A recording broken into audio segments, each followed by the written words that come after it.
Nut. Nut. Dog. Nut. Person. Bark. With a nut. Person without a nut.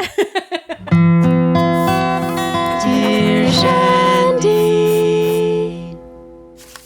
Welcome back to another Dear Shandy Bachelor in Paradise recap, listeners. Hello, Andy. Hello. How are you today? Doing okay. Doing okay. Yeah, and yourself? Oh, asking me for once. Yeah, what's going on with you? You normally don't care how I'm doing. You never ask. Everyone knows you never ask. Hey, easy. So, good? I'm Everything actually good? doing pretty well. Really? You say good. I say well. Doing well. Proper. I'm not doing good. That's no, wrong. that's ridiculous. Yes. It's disrespectful. As so many things are on Bachelor in Paradise. On that note, Nice shall we get transition. going? I don't think there's any housekeeping that I can think of.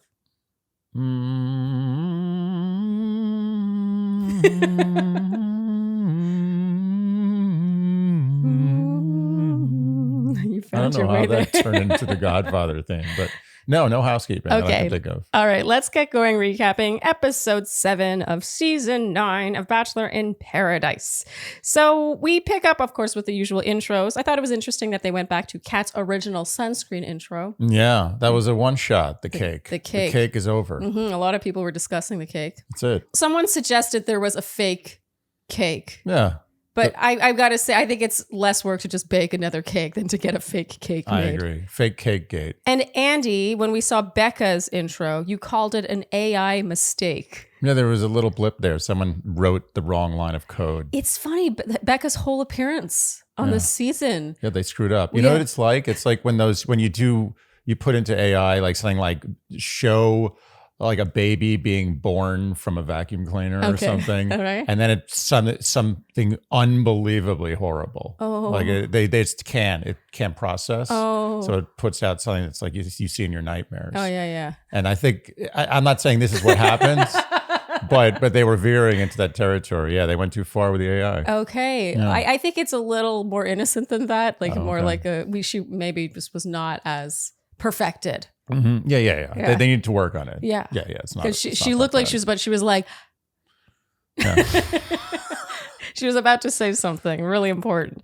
Okay, so we resume with the so-called chaos surrounding Aaron B. and Eliza, the ex-girlfriend rumors. I'm going to try to plow through this because really, to use your words, Andy, this was a giant nothing burger. Yeah. Charity is telling Eliza that this ex-girlfriend messaged her like a million times, as well as her family and friends.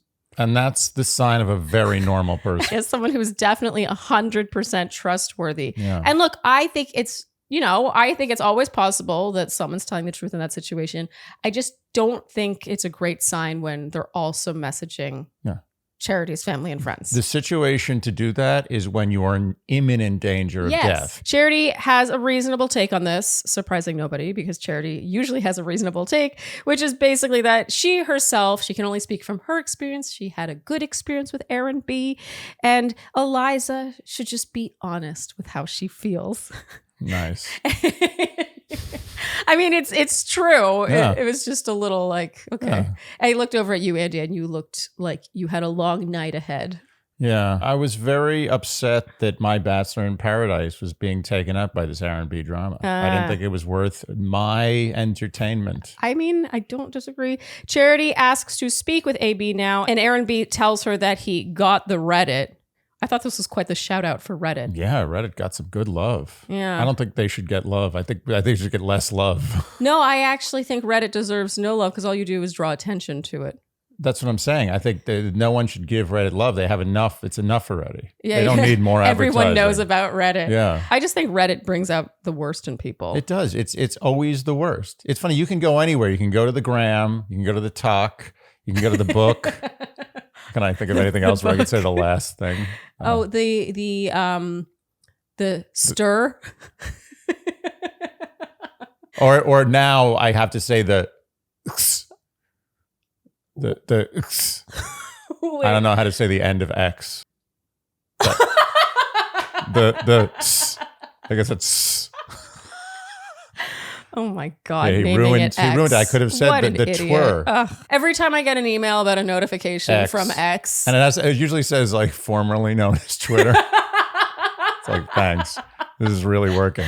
But anyway, my point is that every time you go down to Reddit, it's always the dark side of everything else. And oftentimes these days, everything else is already the dark side. So Reddit is like the deep dark side. Oh, yes. Although if I am in a new town and there's something I want to figure out about something, like when we were in Seattle and we almost got lost in Discovery Park at night, I went to Reddit to find out if like there were other people who got lost in Discovery Park at night. Yeah. That's what it's for if you're not hating. And it didn't work then either. If you're not what? If you're not hating on Reddit, then it's for things like that. Okay. But it didn't work. I didn't find out anybody. So it's not good. Didn't even do that right. So Aaron tells Charity that he never had 2 girlfriends. That's the honest truth. He's just trying his best. I believe it. I never in a million years would have thought that I would be coming over to AB's side, especially over something like this. I mean, look, the Bachelor franchise, if nothing else, is a venue for redemption. It is. And in this case, I just think he was so wrongfully accused. Yeah. Just based on hearsay. Yeah. And it's a crazy text. Yeah. And I mean, a game of telephone, really, because we're hearing it now from Charity directly. And, you know, she had told Kat told Eliza, something got mixed up. I wonder who mixed up the words. Yeah. You know, it just kind of got morphed into something that I don't think it necessarily was. Yeah. And now things take a sentimental, tinkly music turn when Charity tells AB to be honest. If he wants Eliza, he should commit. So now Aaron B., fueled by Charity's pep talk, heads over to talk to Eliza, and we were in awe of how bored we were with this. Yeah. We hear everyone on the beach commenting on their relationship, but in general, I just think the powers that be are way overestimating how much we care about this drama. I actually like Aaron B. and Eliza together. I think they're a good match. But for it to be in this context, by the time they were having the sweet moment where he's like, I really like you, I want to pursue, I was just like, oh, can we move on? Yeah, bored shitless. Are we the only ones? What does that mean, bored shitless? Oh, ooh. Why is it shitless? What makes being bored having no shits? Like, is it because you're so bored? No shits are being given. I don't give a shit. Bored shitless? I don't think that's it. No? Maybe it's because your metabolism has slowed down so much that your bowels aren't working anymore. I'm sure that's it. Okay, yeah, maybe you're right. Pretty much the sentimental conversation wraps with them being like, we'll take this slow. Breakfast tomorrow? And Aaron B. lights up at this. Because if there's one thing he knows, it's Eliza's breakfast order. It sure does. And what is it, 2 bagels? No, 1 bagel, 2 eggs, bacon, and... there's jam in there. And jam. Butter. There's butter. And jam and butter. So basically, like breakfast. He always feels the need to mention the jam. I guess the jam is the jam outlier. is the thing that makes it maybe someone doesn't like jam in their breakfast. The jam shows that he's really listening. Yeah. Okay, so now we see Kat eating what I suppose are chicken nuggets and fries, and she's chatting with Mercedes. Yeah. Andy, you were really struck at this plate of fried That was food. An impressive plate. I mean, she's not playing games. You know what I'll say about Kat? Kat goes hard. You're right. She goes hard at everything she does. Yeah. At being a villain on this show, because I do kind of think that she's partly doing that. Yeah. And she goes hard at John Henry. Hard at nuggets and fries. Yeah. Mercedes says if Kat's feeling it, she should go balls to the wall. Kat says she deserves to be made out with the day after her birthday because it's basically still her birthday. You know, as much as I think that's a ridiculous statement, there's some truth in that. What I like to call is a rebirth day. Like sometimes you get a really crappy birthday and you got to make up for it. I mean, when I get a birthday text the next day, I'm not like, well, this doesn't count. It's not my birthday. Totally. I don't know if I would apply it to makeouts. So Kat now chats with John Henry. He asks what her type is, and she's like, well, you're very attractive. And in her ITM, she says her goal that night is to have a tongue in her mouth. Anyone's tongue. I like that. And she and John Henry now stand on the beach chatting while Olivia is in plain sight of them, or they are in plain sight of Olivia, rather. Olivia's fuming that they are choosing to do this right in front of her. Even Tanner, I thought this was interesting. Such interesting clique dynamics happening here. Oh, yeah. Tanner is friends with Olivia. It is interesting how Olivia really has her network of guy friends on the beach. Mm-hmm. She's well connected in her way. Yeah, I gotta give her credit. which makes Kat's moves even more impressive. They say if you shoot at the king, you better not wait. You best not right. miss. Well, that's the Wire version. Yeah, you take a shot at the king, you best not miss.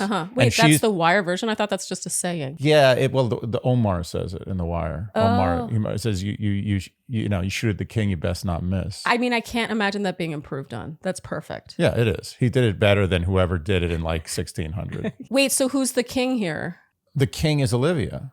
Oh. Yeah, I feel like Olivia has the most like back on the beach. This episode is proof of that. Yeah. She doesn't have all the friends, but the friends she has have her back. Oh, it's you come at the king, you best not miss. Okay. That's what Omar said. Okay. Better get that in there. Yeah, sorry. I gotta say, so Olivia's feeling super disrespected. This is the word that comes up a lot in this episode. Kat and John Henry are just, right in front of her, and she's like, there's tons of beach. Like, why are they right in front of me? I agree this would be very annoying, but I'm not 100% sure that this was intentional on their part. Like, I think that it's possible that they had blinders on. And this is my one thing about Olivia. And look, between Kat and Olivia, I'm obviously more on Olivia's side, I think, in the John Henry saga. However, I do think that Olivia leans feeling disrespected sort of as a default. I agree. Like she feels disrespected a lot of the time. She seeks out being disrespected. That's how. Not that she wants it, but when she gets it, she's like, I'm okay with this. I feel like it gives her energy. It does give her energy. Yeah. Yes. It sort of turns her into like old Rachel, not Paradise Rachel. Yeah, we'll get to new Rachel. So now it's the next day. Eliza is wooed because Aaron B has sent her breakfast, her perfect order, along with a romantic note. I mean, this is why they're perfect together. Yeah. Aaron B is a romancer. He really is. He likes a good romance. Yeah. This segment is mostly just Olivia talking about how it's game on that night because it's the rose ceremony, cocktail party now. Jesse arrives to announce that Sam has pooped. All right. Well, let's see it. You want proof. It's a lot of buildup for nothing. We pick up with clips of confident couples, including a Brayden and Becca kiss, and we were very distraught by this. Yeah. Brayden just went for Becca. This is confusing and upsetting because I felt that the bond created between Rachel and Brayden, romantic bond, not friend bond, the romantic bond was the strongest I had seen up until that point on the show. And I don't know what happened. It went away without nothing, with just a fizz. Not even a fizz, not even a poof. No. Nothing. Yeah, it just went. No, not even that. Silence. Okay, it was just vanished. It was just It was like those things where some like some old person who's dead comes as a ghost and they're like tell you something and you're like, but wait, and then they're just gone. There's no sound. Oh. Yeah. That sounds like the kind of dreams I have. Like I never get the payoff. Oh. Like I want to have the kind of dream where the person is like, I have something to tell you. And I'm like, what? And they're like, this. And they tell you. But I usually wake up before I get the information. I mean, I don't want to, break the news to you too hard, but that happens to everybody. Oh, really? Yeah, everyone has that. No one gets the news. Okay. Everyone wakes up before the good thing happens. Okay, well, here's a real question. When you have a sex dream, do you actually have the sex or is it all build up and then you wake up? I can count on one hand in my life how many times I've actually had the sex. And I can count on one finger, possibly, the times that actually it was satisfying in the dream. Oh, so the sex in the dream is not satisfying? No, it's what happens is generally I either get woken up before the sex happens. Okay. My theory is that the dream, dream time is like inception time. So like 1 second feels in the dream like 5 minutes. Yeah. But I think in the dream, the fact that you even get to sex, this is a theory I've had for many years. The fact that you got to the sex part means that you rushed to the sex because you knew you were about to wake up. Like you heard noise or someone was shaking you or your alarm was going off. So I don't think it's too coincidental because every time I'm about to have sex, something wakes me up. It makes no sense. Yeah. Unless you get so excited that your adrenaline wakes you up. But my point is that I know very few times I've actually made it to sex. Mm-hmm. And then when I get to the sex, suddenly like I'm having sex with like either like the mailman or something. Oh. And I remember one time, and it happened like 5 years ago. I had a full sex, woke up, and I was like, that was amazing. Oh. One time in my life. If only you could make that happen on command. Well, what I do is when I know I'm about to wake up, sometimes this happens like twice a year. How do you know when you're about to wake up? You get to that sort of half awake, that like waking sleep state where you're like, I know I'm dreaming. Lucid dreaming. Lucid dreaming. That's the dream. And the second, this happens every time. It's some people, maybe they fly, some like maybe they're a psychopath, they start killing people in their dream just that's what they want. They want to get out their id or something. Oh, what I do is I just run around grabbing boobs. I respect that. That's a harmless way to get your rocks up. Totally. In your dream, when you do that, are people like, excuse me? No, they're into it. That's the thing. What makes I it good. control the whole dream. I control the universe. Yeah. So if I have 3 seconds to enjoy my dream, what can you do in 3 seconds? Like, what are you going to do? Grab boobs. Hello, Tushy. It's been a while since you sprayed my bum. And that makes me very glum. Good rhyme, Andy. Thank you. I liked that one, and it's true. It really captures how we're feeling being back home. We've been away for 6 weeks in a rental that did not have a Hello Tushy bidet on the toilet, let me tell you. And it's hard to go back. It's once you go Tushy, you don't go back. You don't, because it's good. Yes. It's undeniably a better way of living, not only for yourself and obviously your bum, your poor bum. Yeah. It's getting scraped by dry toilet paper, ravaged, raw. But also for the planet, was who needs to use 10 rolls of toilet paper a week? It's so true. And toilet paper is unbelievably expensive. Yeah, you go broke wiping your ass. So a refresher, Hello Tushy, by the way, was our first ever sponsor. OG. And we continue to love our Hello Tushy bidet. You affix it to your existing toilet with no electrician or plumber needed. It can be done in as little as 8 minutes. And then you transform your existing plain Jane toilet into one of those fancy ones that sprays you. And let me just pose a question. If you had to kiss the bottom of someone's shoe, would you rather that they washed it with water before or they wiped it with a piece of toilet paper? So true, Andy. Water. We clean everything else using water. But the dirtiest thing, the thing we all talk about, the thing that's synonymous with filth, we just give a nice little wipe with a dry piece of paper. And it's so archaic. Ridiculous. This is keeping up with the times. With over 100,000 5-star reviews, see why millions of people already love Hello Tushy Bidet. And every Hello Tushy Bidet attachment comes with a 30-day risk-free guarantee and a 12-month warranty. Take care of yourself from the bottom up this holiday season. Go to hellotushy.com/Shandy and use promo code Shandy to get 10% off your first order. And don't miss out on their Spend and Get event going on now through November 18th. Every sweet dream is sponsored by Beam. Wait, that didn't end. Yes, it did. No, it didn't. Oh. It didn't end. It sounds like there's more. Okay. It should be, every sweet dream is sponsored by Beam. Very nice. Very good, Andy. Yes, that's a true jingle. Yeah. I kind of liked the first one. You did? Yeah, it kept me guessing. I was on the edge of my seat. I'm like, Beam? I see. Beam?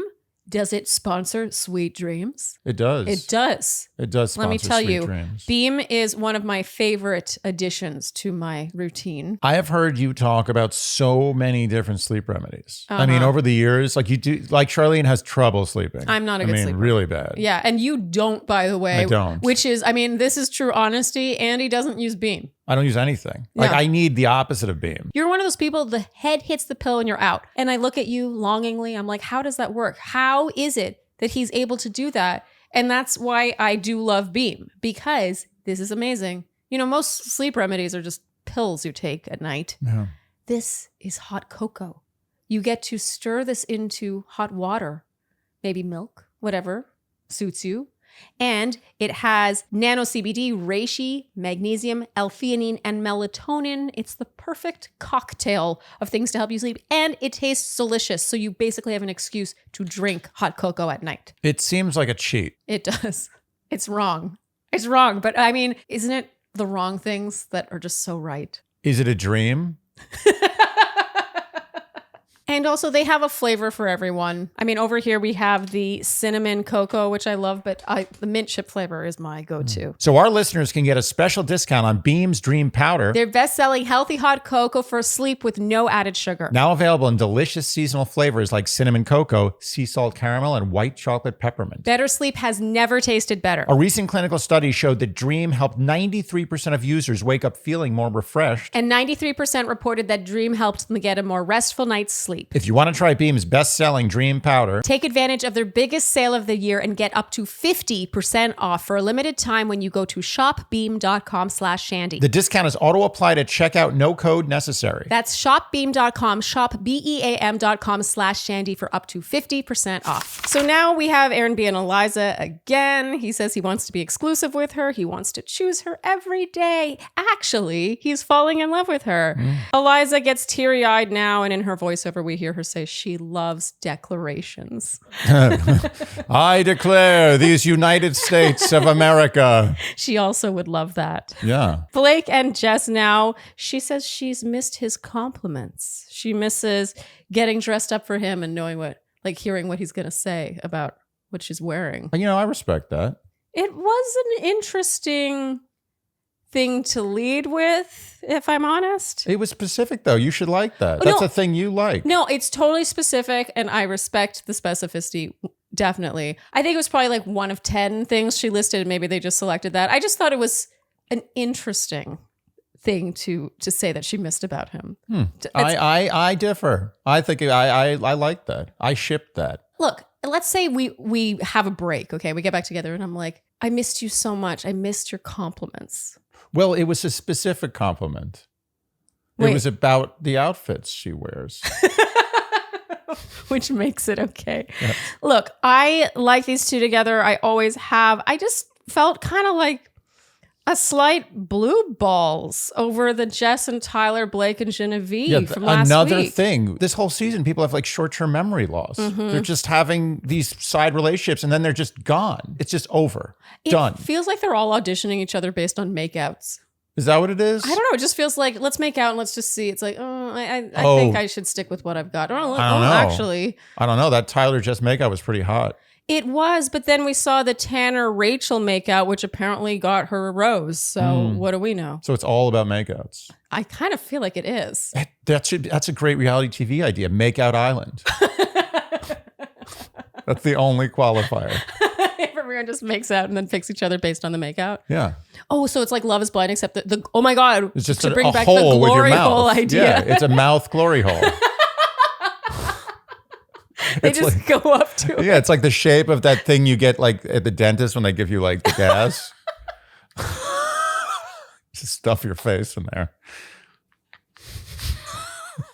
Blake says that Jess is the only person he wants there, and they kiss. And now we see Genevieve being kind of bummed at the bar, and Wells is like, what's your plan now? Wells is on suicide watch. Andy, you really were amused by this. Yeah, I'm getting a real kick out of Wells's general attitude. Yeah. I love it. I'm into it. I totally feel it. Me too. Like he's my spirit animal in the show. 100%. He is you on this season. Totally. And what's funny is I think that it actually probably represents a loss of interest on his part. Yeah. However, I like it more. I like it more. It's fantastic. I look forward to the Wells scenes now. Every time I'm like, oh, nice, we got Wells. So it turns out that at this rose ceremony cocktail party, Tanner is the eligible bachelor of the moment. He makes out with each Davia and Genevieve randomly. Yeah, what was that? Another thing where it's just like out of the blue. They take 30 minutes to talk about an absolute nothing with Aaron B and Eliza. Yeah. Yet this, like Tanner suddenly has like 5 women he's chasing, and then it's gone. And Genevieve, I mean, we've never even seen them have a conversation, I feel like. It's so weird. This season is so weird. There's all these loose ends that are just, I don't even know if it's production. I actually think they were just like, people are just, they're like little, they're squirrels. They're like nut, dog, bird, person. By the way, that's all a squirrel thinks about. Really? Yeah, the things I said, there's nothing else it thinks about. You know, and boning once in a while. boning. Yeah. You know, that is probably a simple It's but beautiful. I'm sure it's low stress in its simplicity. It's beautiful. You look at squirrels and you say that's a stressed out animal. That look at it, how quickly it's moving. Its heart's rate. Squirrels' hearts beat at like 200 beats a minute. It's like really fast. And like that's a stressed out animal, but it's not. It physically looks stressed out, but in its mind, it's in the moment. It's like basically imagine when you're like doing the thing you are into the most, like petting your dog or gardening or jet skiing. I don't know what you do. But when you're in that moment, that's the way a squirrel is its whole life. Don't ever feel sorry for a squirrel. I feel like a lot of prey animals are like that because I feel like if you were too intelligent to the point where you felt stress, to be a prey animal, you would just die of stress. Can you imagine if you were a fish swimming around and you're the kind of fish that gets eaten? You would just like instantly heart attack. Yes. Instantly your brain would explode. Yes. Yeah. You're like at the bottom of the food chain. Imagine being at the bottom, but not the bottom like a bacteria who can't have any thoughts at all. Aren't bacteria kind of at the top though? Well, they're at the top of the biomass. They've won the game. Bacteria won. It's over. The game has been won. It's been over for 1 billion years. Yeah. Bacteria won already. Yeah. We're like a sideshow. We'll be gone soon. But bacteria will be eating us when we're gone too. and when we're here. They're still eating us right now. Bacteria's eating you right now. You think you won? Bacteria won. That brings me back to my camp days, not band camp. But there was a game, I think it was called Life or Food Chain or something. But basically you had a certain ribbon or a flag or some color and a bandana. And that represented what you were. And some people might be a mouse. Some people might be a fox. Some people might be a lion, whatever. But the best one to get was the black one. And that was just disease. Nice. I respect the maker of that game. No predators. None. So Tanner being Bachelor brings us to Rachel, rather shockingly. She says they've been both floating around. And he says he likes that about her. I guess that she's really chill. I mean, Rachel, I am very pleased with Rachel. I ship Rachel. I stan Rachel. Can you ship a single person? Or are you shipping Rachel's relationship with herself? Yeah, I ship. It's a package deal. Okay. It's all Rachel's relationships with anything. Okay. I'm in it. I'm fully 100%. I take back anything I said that was even ambiguous about Rachel. Okay. I'm into this Rachel. Yeah, she's so much more chill and I feel like she's working on it. Yeah. And I feel like I'm watching someone learn about themselves. Yes. Nothing on this franchise has blown me away more than Rachel's reaction to Brayden just completely ghosting her. Yeah, and we know that if she had a big reaction, they would have shown it. Of course. If there was even a drip of big reaction, they would have gotten every second of it. She had nothing. She was just like, oh, that's sad. She's very well versed in this sphere, yeah. I think. She knows that the more she gives, the more they'll hover over her. Yeah. And she's rising above it. I'm really impressed. And you know what? I'm sad to say, and I will admit it, I'm a little disappointed in Brayden. Oh. A little disappointed. Yeah. I know what you mean. I really liked them together. I felt like, you know what about their dynamic spoke to us is that it's so playful. It felt so childlike in a good way. It felt adult, childlike. Yeah. That's what you want. You want adult and childlike at the same time. Yes. That's what I saw. Yeah. And it was sexy. They were into it, physically into it, everything. They were having fun. They were laughing the whole time. Yeah. What was wrong with that? And I'm not saying Brayden has to be with Rachel. Like you have to be with her. Maybe there was something. But on the surface, from what we saw, the edit showed us like perfection. Yeah. And then suddenly, boom, he goes to AI. Well, maybe that's the thing about AI. You know, I think Brayden was super horny for her. Oh, for Becca? I think he like his loins took over. Okay. Yeah, I think that's what happened. Oh, talk about blue balls. My God. Yeah. Okay, we'll get there. So Tanner and Rachel, she says that they're the outliers and she's like, what do we do now? And he says, probably make out. And then they have a very tame kiss. And we were not buying this. But then later on, you know, we're proven wrong. So what do we know? Man, we don't know I anything. can't keep up. We know nothing. It's back to the John Henry love triangle now. Olivia and John Henry chat. And he says it's hard since he met her. It's been great. She's so easy to talk to. He does need to talk to Kat too, though. She's shown him a side of herself he hadn't seen. And she's caught his attention. And Olivia... Yeah. I feel bad for her in this love triangle because I think she really, really, really likes him. Oh, I'm going to tell you right now, of all the Bachelor in Paradise likes I've seen, this may be one of the most, she may have fallen harder than anyone. And I don't think Olivia falls that easily, No, actually. she got broken. You know what? She was like a wild stallion, got tamed by John Henry. Oh, and it really feels like she sees him for who he is. And I do believe she cares about him. Yeah. I mean, I think that's a little bit of a facade, that whole line, but I do believe she really cares and wants the best for him. Like she's very deep in. So Olivia says she'll be patiently waiting until he figures that out. And Andy, you said she's toast. Wells reads from the truth box. Now, I love that this is just like a casual in passing scene. There's a note that says, John Henry, meet me at the hot tub at midnight, XOXO. So, I mean, this is, I think, good usage of the truth box. This is good usage of production interference. If you're going to do it, if you're going to play dirty tricks, this was the one to do. Yeah, and I think that, do I think it was purely Kat's idea? Probably not, maybe partly. But you know, the cameras were ready and waiting next to her. No, I think Kat said to her handler, was like, get me in the hot tub with John Henry. I don't care how you do it. Just get me in there and make sure Olivia is nowhere within sight. Yeah. Well, it worked because John Henry promptly heads to the hot tub where Kat is waiting. We have to admit, she's very good at what she does. Oh, yeah. What a great villain she is. She's an expert. She's starting to appeal to me. Oh, yeah. Because of what a good villain she is. This is the stage of true villain. This is how I know I'm dealing with a real villain and not a BS villain. Because at first I like them. And then I actually don't like them. Yeah. And then I like them more than I did before I didn't like them. That's what's happened with Kat. Because they're entertaining you. Yeah. I don't necessarily think Kat is the greatest person in the world. Believe me, I'm not saying that. And I don't know. Maybe this is all an act. Maybe she's wonderful. I don't know. So I'm just watching a TV show. But I will tell you that I want to see her on the screen more than anybody right now. Yeah. She's like, are you not entertained? Yes. She's the Joaquin Phoenix to the what's his name? I always forget this guy's name. Why do I forget his name? Is this Gladiator? Yeah. It's a name I always forget. Russell Crowe. Russell Crowe. Very good. Thank you. Nice job naming one of the most famous actors in the world. No, but it's, it happens. We forget things. I was proud of myself. Why did you have to take that from me? Sorry. You earned it. So John Henry says things were going well with Olivia, but there's something about Kat. And he can see himself with her. Though he does have his concerns. He wants to know that what he feels is real. He wants to know he's not being played. And Kat's like, that's fair. You know what Kat's good at doing? Is seeming really like down to earth and normal at the right time. Yes. So here, at other moments she has an episode, and then here she's like, no, that's totally fair. I'm just not the type of person who would go for something. Like she seems really just even keel and drama free in this moment. Yes. And it works because she says, are you going to kiss me now? And he says, I've been wanting to kiss you for 3 days. I like the way it's very specific. It's like, usually in that situation, I'd be like, I wanted to kiss you. I've been wanting to kiss you forever. But he's like, I've been wanting to kiss you for 72 hours. They make out.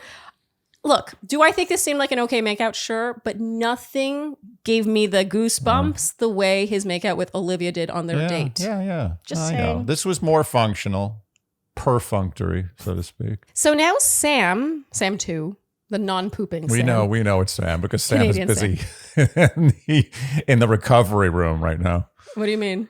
Oh, that other Sam. She's like on IV drips. Like, we didn't know if that was going to pass. Canadian Sam reports the Truth Box update to Olivia and Davia, who I suppose were not present for that. Yeah. And they are really, the producers are getting their money's worth with Sam, let me tell you. Oh, yeah. She's the best. She is so good at this. She's good. It's easy. She's phoning it in. And she's still great. She knows how she's narrating what's going on all the time with the exact right amount of like attitude. Oh, yeah. And, she's making things happen. Olivia needed to hear about the Truth Box and other people probably didn't want to tell her. And Sam's like, I'll tell her. Oh, yeah. She's a perfect vehicle. And she knows. Sam knows. She's self-aware enough to know that she's not the star of this season. Nor will she be. No. And she's accepted her role as well as she could. Yes. And you know what? You need a Sam. You do. Okay, so Olivia confronts Kat on the beach now. She says that she feels disrespected. Kat shouldn't preach. She's some girl's girl. And then not even talk to her when she intends on not even talk to Olivia if she intends to pursue John Henry. No. That was poorly worded, but everyone you get knows the point. what I'm saying. John Henry's a really good guy, she says, and he doesn't deserve to be used. Kat says that she felt they didn't have a friendship where she felt the need to talk to her first. I mean, I think that that's factual. I kind of agree. And I'm shocked that I sort of agree with this. Look, do I think that the right thing to do is probably still say something to her? But I do think it's interesting. What she's got an okay argument coming think back it's a very Olivia's reasonable way. argument. What she's saying is like, you haven't been a friend to me. Why would I be a friend to you? And also, they're in a situation where the whole point is to basically steal each other's partners. I'm not saying that's the whole point. I'm saying the point is to end with someone you want to spend the rest of your life with, theoretically. But I mean, it's happened, so, not that funny. Yeah, that's true. That's true. To some very special people, actually. Is this a Thomas and Becca reference? Possibly. Anyway, my point is that she is 100% right. And especially in this environment, she's right. Because in this environment, stealing someone's person is not that big a deal. Yeah, I'm torn on this. I think that the right thing to do is just to be like, hey, I know you're dating him. But here's the thing. I think had Kat actually done what Olivia was saying she should have done, I don't know if Olivia would have been like, oh, you went about this the right way. Go for it, girl. That's the hypocrisy. Yeah. She's like, you should have come to me first. So what? So I could start a huge drama thing that would take up half the episode? No, she didn't want to. She didn't have to, and she didn't want to for good reason. And I'm not saying, again, not saying Kat's an angel. No. But in this particular situation, I agree. She's right. Well, it reminds me a bit of the Olivia Will thing. Yeah. With Kylie, she was really angry at Will for not speaking to her first, and she felt so disrespected. Right. But I maintain that had he spoken to her, I don't know if she would have taken it better. Right. That's the thing. If you complain about being disrespected for not being approached first, then had you been approached, you would have freaked out. It negates the fact that you're, criticizing someone for not approaching you first. That goes with a lot of things, by the way.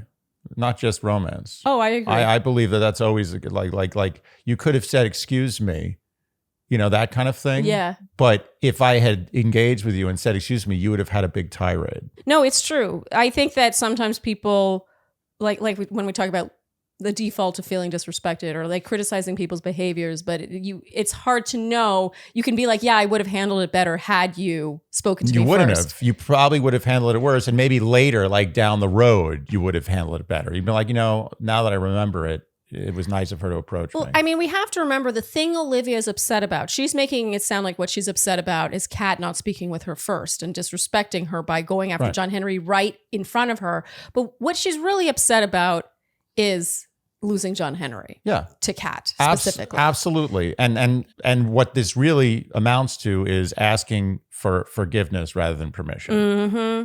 I gotta say, if there's one thing life has taught me thus far, it's that. I hate to say it. Because look, I'm a rule follower. However, if there's one thing I've learned from life, it's that you should always beg for forgiveness. 100%. I would say that there is not a single highly successful person in this world who spent their life asking for permission instead of begging for forgiveness. And I hate that. I don't like that. I don't like it. The world, it's a jungle. We got to remember that. Civilization makes us feel like everything is, civilized, but it's a jungle. Kat says that, to be honest, she hasn't felt Olivia has respected everyone else. And Olivia asks for an example here. And Kat says, look, I'm not coming at you. She's just telling her where she's coming from. And then Olivia blows up, puts her hand right in Kat's face and says, move with genuine intent, and storms off and says she's tired of her. Let me tell you something. Of all the times someone has put a hand in someone's face and said like a walk-off line, I think that might be the first time in human history it's been that line.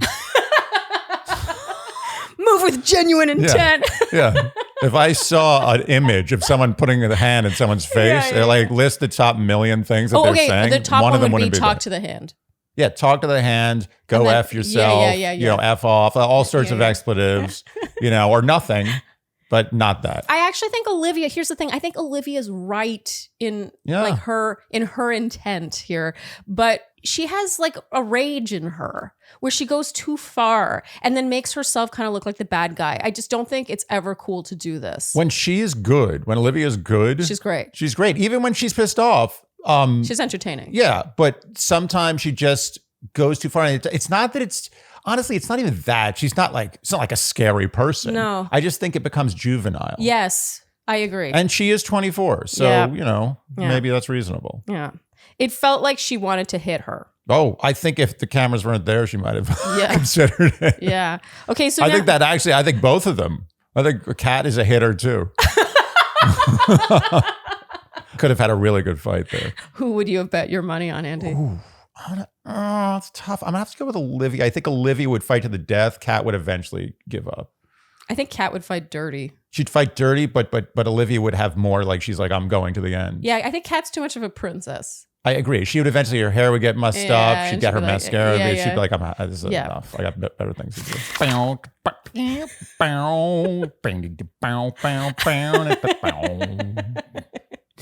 Andy, it would seem our Athena Club razor requires a certain soundtrack. Yes, it so does. sexy is this razor. Too sexy for the tub. Yeah, the Athena Club razor. Only for after dark.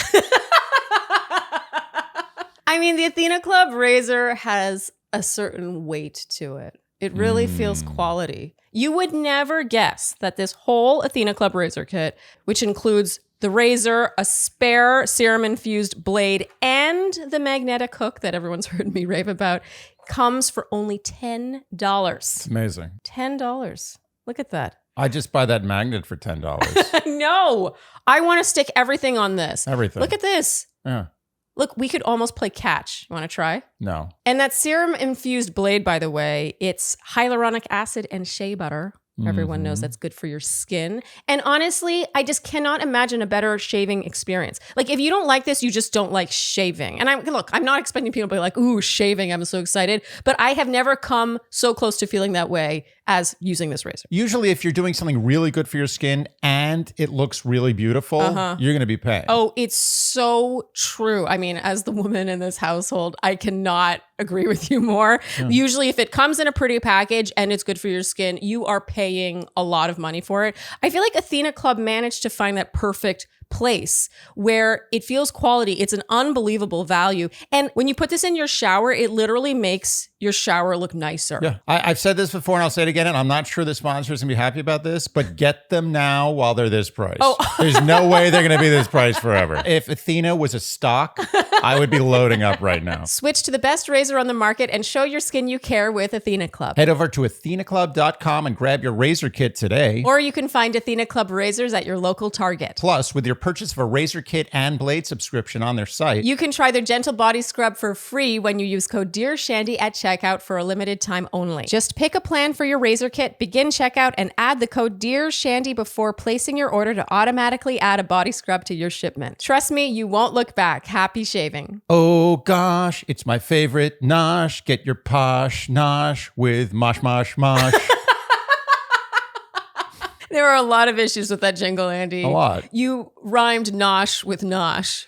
Yeah, but I also rhyme posh with nosh and posh with mosh. So, and, oh my gosh. And gosh.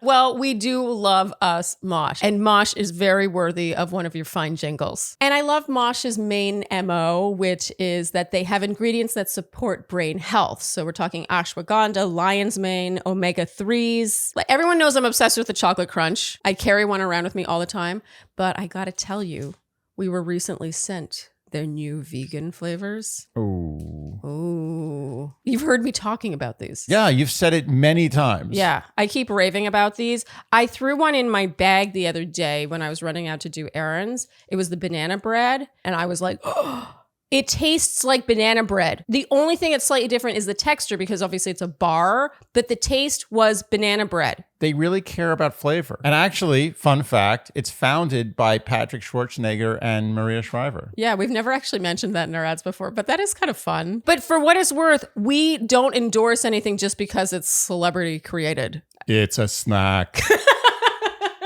Sorry, I had to get that in there somewhere. And let's talk numbers, because I think numbers matter when we're talking protein bars. Our all-time favorite, Chocolate Crunch, 140 calories with 12 grams of protein, a whopping 8 grams of fiber just thrown in there for fun that they don't even advertise, and it's keto. So don't settle for a mediocre snack when you can nourish your body and mind with the fuel it needs to succeed. So head to moshlife.com/ don't laugh. So head to moshlife.com/Shandy for 20% off plus free shipping on your first 6-count trial pack. That's 20% off plus free shipping on your first 6-count trial pack, which includes all 6 mouth-watering flavors. Moshlife, MOSHLIFE.com/Shandy. Okay, so now it's the rose ceremony. We both predicted here that John Henry would choose Kat, by the way. Brayden in his ITM says he's 100% giving his rose to Becca. And that, of course, is foreshadowing because as the rose ceremony is about to begin, everyone realizes that Becca is nowhere to be found. So Jesse goes off in search of her and he finds her sort of just standing in the dark. I think she was having an episode. Okay. I think she was drunk. I think she was definitely drunk. Uh-huh. Possibly in the throes of some sort of panic attack or I think she was just drunk. Or just really drunk. Yeah. Really drunk. I think it's really hard to come into this environment late and be an outsider. There's all these friendships already formed. If you combine that feeling, especially if you're not an extroverted person like Sam, Sam is going to make friends everywhere she goes. But she's also comfortable on screen. You have to remember that there are cameras everywhere. Yeah. And that Becca was on TV for 5 minutes, her first round. So this is her first time on TV, basically. Yeah. And it's scary. And she was drunk and she probably started having some panics and she was like, I can't do this anymore. I also think that she probably was just lukewarm about Brayden. Maybe. I think you might be right, but I think this is more of not being able to handle the moment situation. That's what I think. Yeah, I agree. And this is where the AI just, broke. There was a blip in the coding there. Yeah, it was all fun and games until someone, they hired a cheap coder. Becca says she thought it was real, but what if it's not? Jessie says it's her choice. Does she want to come back to the rose ceremony or leave paradise? And even all this feels AI, actually. Yeah. It's just to have this extra bit of drama. She appears to follow Jessie back towards the rose ceremony, but then just takes a detour into the bushes and then just walks off into the night. They had to wrangle her, get a big butterfly net out. The AI is broken. It went the wrong way. They were like, no, we programmed you to go down the steps. Why are you going to the left? I found this very amusing. I would love to know what happened here. I think that she lost it. She couldn't handle it. Jessie returns, tells everyone that Becca's decided to leave, and Brayden's like, I mean, this, honestly, of all the karma we've been talking about this season, this truly, unfortunately, and I love Brayden, but I got to be fair here. No, I like that about you. This is classic. You know what this is? It's AI karma. Ooh. Yeah, it's real. He fell for it. Machine karma. He fell for it. Yeah. And we heard him say that, he gave up something really good, like a good connection with he knows Rachel what happened. Yeah. Yeah, and you know what? I like that he can say that. Yes. He doesn't point fingers elsewhere. He's redeemed in that. Yeah. But he did get some karma, and he knows it. So Avon gives his rose to Kylie, Tyler to Mercedes. I mean, what happened with the Jess thing? Another thing that just completely vanished. I really hope that comes back because that really had me on the edge of my seat. I was really into that. It was so exciting. That was hot. Not only was that hot, that made me like Taylor. Tyler. Or whatever. It was close. It was very close. Peter to Sam, Aaron B to Eliza, Blake to Jess, Tanner to Rachel. We were shocked by this, but in his ITM, he says that he just thought she was 100% real, which would suggest that maybe he doesn't think Davia is 100% real. Yeah. Kind of interesting. And what happened with Davia? Where did that go? Okay, Andy, you said here, John Henry is going to give his rose to Kat and Brayden's going to give his to Olivia. You ended up being exactly correct about this. So going home, Davia and Genevieve. And Davia in her exit interview said she's blindsided. So yeah, Davia. I agree. Yeah. What happened? I have no idea. Why aren't they showing? I really wish they would show that stuff. You know what I think? That they really want you to be shocked at rose ceremonies. Yeah. I think they, meaning the powers that be or something.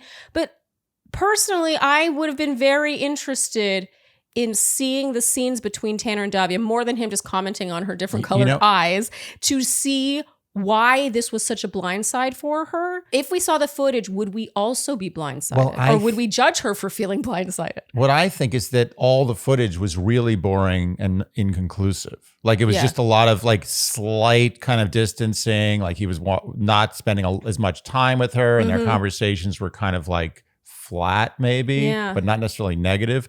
I don't think there was anything on the cutting floor to show the transition. I'm not blaming production for this season. Yeah. I actually think these were decisions made by the cast. No, I like this. Like the squirrel, I'm telling you. Nut. Nut.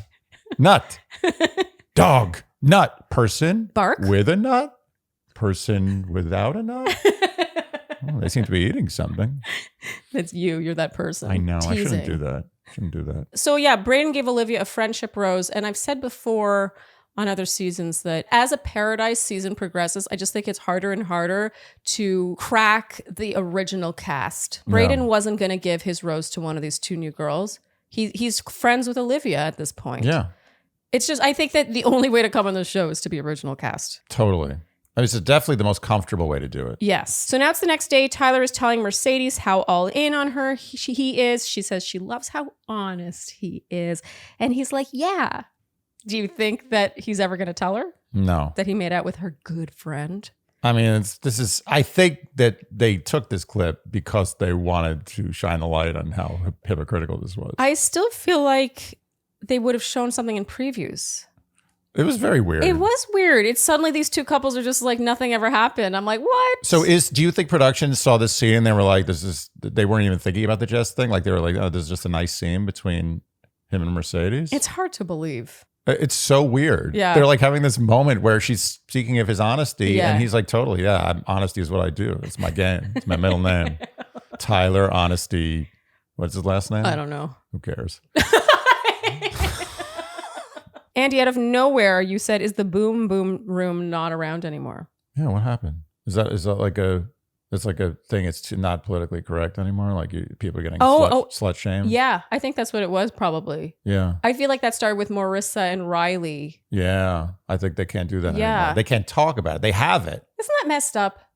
I find that messed up. Yeah. I want to see who goes to the boom boom I room. want to see Boom Boom Room. I wanna You're see taking those- away a big part of the show from me. Yeah, I want to see those suggestive early makeout in the boom boom room clips. Yeah, Maybe that sounds weird, but I want to see who's hooking up with who. You know what this whole thing is? Like those dreams where I end up having sex with like my mailman. I don't get the satisfaction. Yeah. We see Tanner and Olivia working out together now. Again, we see a glimpse of that friendship. And now John Henry comes to find Olivia to talk. And he basically says he feels bad about how he handled everything. I think he feels like he should have spoken to Olivia after he made out with Kat in the hot tub to give her the heads up that he wouldn't be giving her that rose. Yeah, that's nice. I mean, I think he didn't have to do this, but he should have done it. I mean, she did not let him off easy. No, but that's the thing. Here's the thing. Had he done it, do we think Olivia would have been like, oh, okay, thanks for the heads up? That's the thing. That's the thing. Yeah, you don't, it's not, This not is a bit lot of a theme upside. with Olivia, actually. Yeah.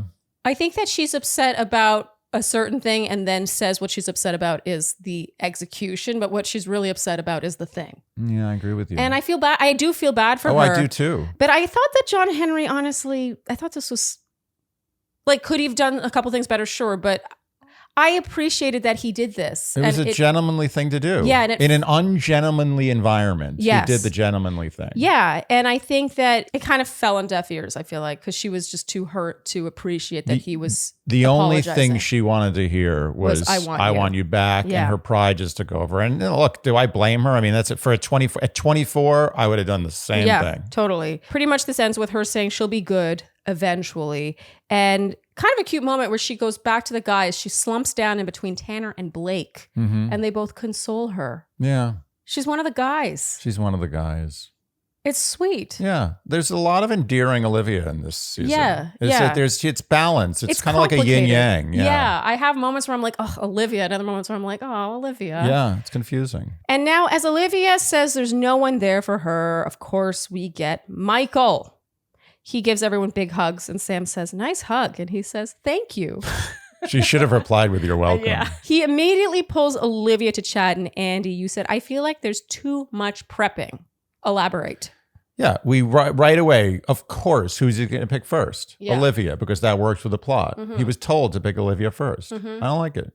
I want it to happen organically. Yeah, I agree. It did feel like he was asked before going in who he was into, and they're like, well, there's this girl, Olivia. Yeah. She's available. Like, she's a good bet for you.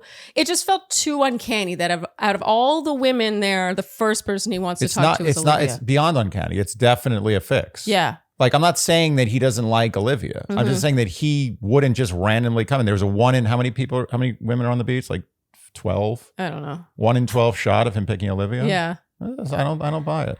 I also feel like it kind of insults our intelligence. I find it a little too like wrapped up with a bow. Yeah. Like, one of the risks of going on this show is that you will be Olivia in this situation with the John Henry, with the Will, with whomever. And that's what you sign up for. You know, Yeah. you might end up heartbroken. It doesn't mean that the second you're heartbroken, like they send in someone for you. Right. You know, and look, I think that's nice and all, but I just don't. I think that the show would have a little more edge. I agree. I don't know why they do that. Yeah, it's like, oh, she's sad, she's alone, she's bummed, she's rejected. Here's a guy for you. Yeah, here's fresh meat. Yeah. It's interesting. I don't know how I feel about that. Michael asks where Olivia's from. She says New York. She does feel very New York to me. Yeah. She says not New York City, though.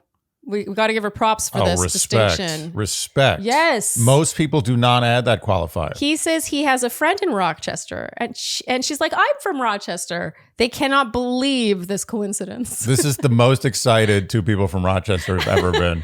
Well, he's not from Rochester. No, I'm saying any connection to Rochester. Yeah. No, nothing against Rochester. No. I mean, they get the snow they get in Rochester is excellent snow. The best snow. We're just talking about Rochester. We were at a wedding this past weekend, and we were just talking about Rochester. We were. Yeah, do you Why? remember? We were talking about how Rochester gets snow. Snow. Yeah. They get the best. It's not the best. It's just the most. They rough. get more snow. They get snows like they get a 3 foot snow. They're like, oh, it snowed last night. Oh, really? Oh, yeah, 3 feet. You know what I can't get over is how people from Rochester don't get more angry when you bring up snow. Like I've met several people from Rochester in my life. Okay. And I always bring up snow almost just to see if one of them's going to be like, I've had it. I don't want to hear about the snow anymore. Yeah. And no one does. They're always like, oh, yeah, they're excited. They're into the snow. Oh, you think that they're like, yeah, what we get is snow. Oh, they like it. It's like when you're someone, I say I'm from New York City. They're like, oh, what's your favorite pizza? I'm like, well, let me tell you. I got to say, as a Canadian who's from a cold place that also gets a lot of snow, like Ottawa can be very cold. When people are like, oh, it's cold, I'm like, yes, it is. Like, I don't know. I'm like, that's right. We're tough. We get cold. We have snow. Yeah. I don't know. No, why they I know get like that snow is their thing and they're proud of it. And I respect that. Yeah. And I think, also, Rochester's not New York City. Ottawa's not New York City. When someone knows enough about where I'm from to say snow, cold, True. whatever, even though it's super basic and It's just anyone one should thing, know yeah. that, I'm still like, that's right. You know something about where I'm from. Because a lot of Americans don't know about Ottawa. Let me tell you. What percent of America knows that Ottawa is the capital of Canada? It's shockingly low. I'd say below 15%. Yes. Yeah. It's shocking. Yeah, I it's would either say Toronto or below Montreal. 10. They think it's Toronto. When I first moved to the States, I was not expecting to say I'm from Ottawa and have so many people blink at me like they'd never heard of it. I know, it's crazy. Yeah. But to be fair, the capital of Canada should be either Toronto or Montreal. No. But they compromised. Ottawa, you have to admit, Ottawa was a compromise. It was right between the two. And they were like, well, we can't decide. We're just going to make Ottawa the capital. Well, isn't Albany the capital of New York or something? Albany? What is it? No, that's good. Don't ever say it differently. What That's is what it? I want you to say it. What is It's Albany. Oh. But Albany is what... It is the capital. Yeah, Albany is Albany. The Albanese people live in the capital of New York. You know what? I don't know if I've ever said that out loud before. I love, it reminds me you're Canadian, and I love that. So yeah, all the faux suspense. Michael's about to announce who he's asking on the date, and that's our cliffhanger. But we think he's bringing Olivia. He's bringing Olivia. I feel like they feel bad for her. Yeah, what is he going to bring? Kylie? That was disrespectful to the fans. To us. Even suggest that this was cliffhanger. There was music. They made music when he picked Kylie. Did you hear the music? It was music like, oh, what's going to happen here? Yeah, like give me a don't give me break. that music. Yeah. We know what's going to happen there. Nothing. Yeah, it makes no sense too, because whenever anyone's like, oh, there's such a strong couple who's getting engaged, we always see a shot of Kylie and Avon looking meaningfully at each other. Yeah. And who was the other person he chatted with? I think he chatted with every girl. Okay. So he's picking Eliza. He did not. I mean, he's picking Olivia. Sorry. Okay, that brings us to the previews. Katie Thurston. Yes, friend of the pod. We have our episode with Katie coming out soon. Stay tuned. Very excited. A confessions episode. Yes, we like confessions episodes. Okay, so she's obviously thrown in there to throw Blake into a tailspin. Oh boy. And I think a spin of the tail is what's going to happen. This is a legit, like usually they throw these people in and it's kind of BS. This is a real one. This reminds me of Joe? grocery. Yes. Yeah. Grocery store Joe. Kendall. Kendall. Yeah. Yeah, I feel like Blake's been a little too cool, calm, collected for production's liking. Yeah. And they're like, we have to take him down a notch. Yeah, this is going to be interesting. Okay, so that brings us to our credits. Eliza is freaking out alone over a crab. I thought this was pretty cute. I don't think she was doing this for the cameras. It was a hidden camera. Oh, yeah. And how it just kept going into another scene. It was good. Of all these, this genre, this was one of the better ones. So, Andy, your A game. Who is your winner? Let me think about that. What do you think? I can't help you. I mean, I think I know. I know who it is. Okay. I hate to do this, but my A game goes to Kat. Ooh. For pure guts and glory.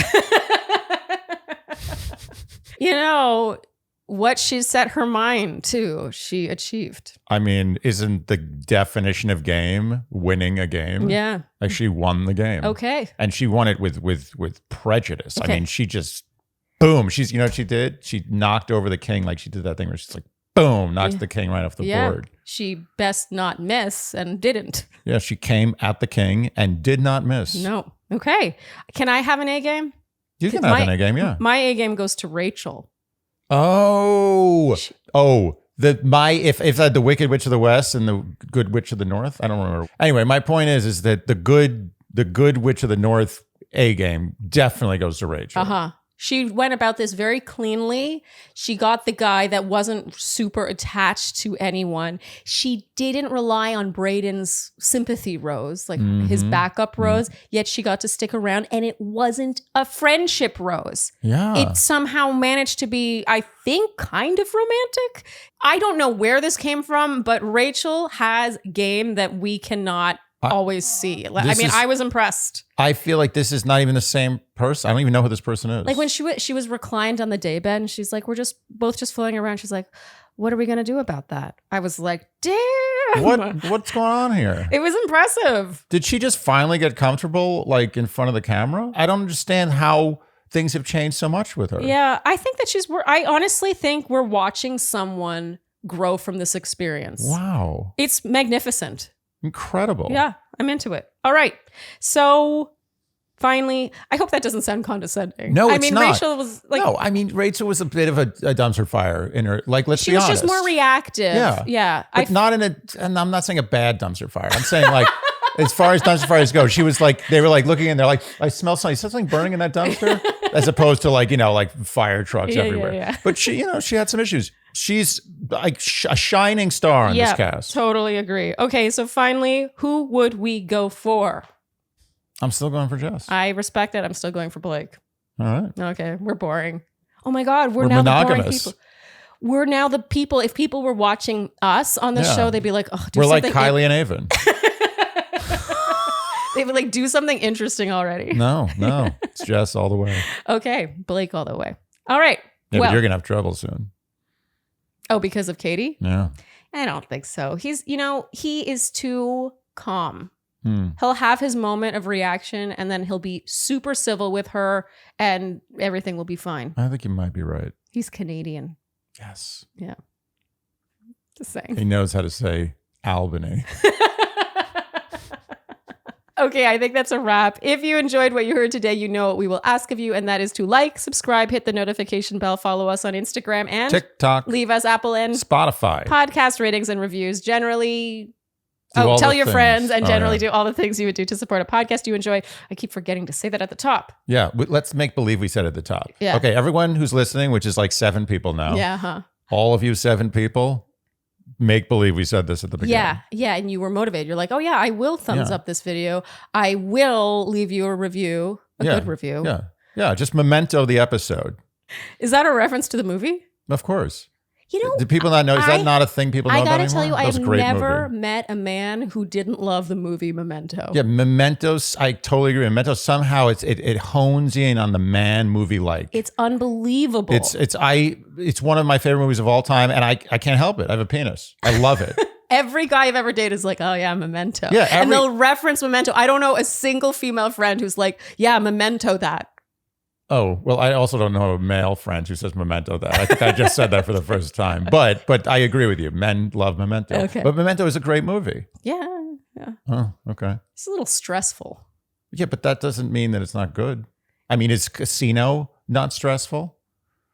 It's a great movie. Casino, horribly violent and just horrible. It's horrible to watch Casino, but it's a great movie.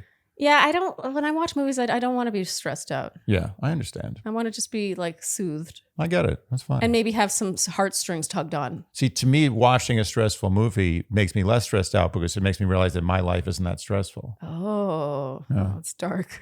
Okay, we're supposed to be wrapping. Oh, yeah. Thank you so much for tuning in, and we'll see you next time on Dear Shandy. Bye-bye.